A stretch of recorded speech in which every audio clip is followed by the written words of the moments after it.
All right, good morning, you guys. It is time for your health check. We start with good news for pregnant women who wish to protect themselves against COVID-19. New data published in the New England Journal of Medicine shows the Pfizer and Moderna vaccines do not appear to pose any serious risk during pregnancy.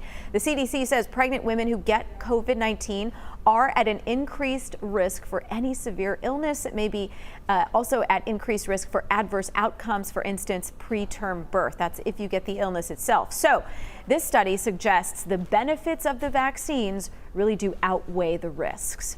If you're feeling sore after your vaccine, at the injection site, an expert at Johns Hopkins explains why.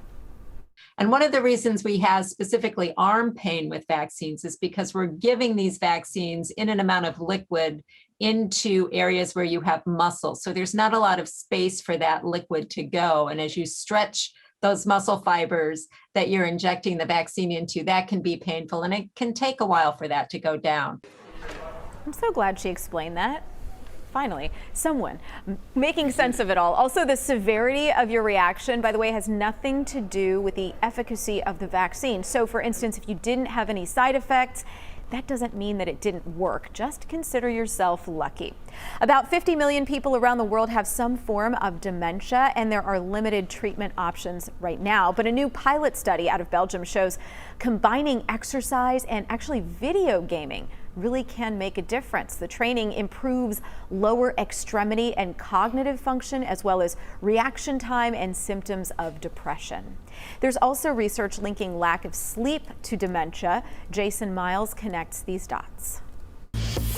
New research suggests getting too little sleep can increase your risk of dementia. Let's connect the dots. The link between poor sleep and dementia is nothing new, but what was not clear was whether that lack of sleep was a symptom of cognitive decline or one of the causes.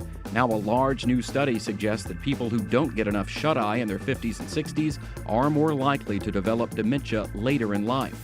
The study was published in the journal Nature. It followed nearly 8,000 people for decades. Researchers found that people who regularly reported getting 6 hours or less of sleep on weeknights were close to 30% more likely to be diagnosed with dementia nearly 3 decades later. That's compared to people who reported getting 7 hours or more a night. So how can you catch more Z's? While doctors say sleeping pills are an okay temporary solution, they don't give you the deep sleep needed. Also, naps are okay, but also a sign you are not getting the shut-eye you need at night. Instead, keep a regular sleep schedule, avoid caffeine and alcohol before bed, and keep the phone and screens out of the bedroom.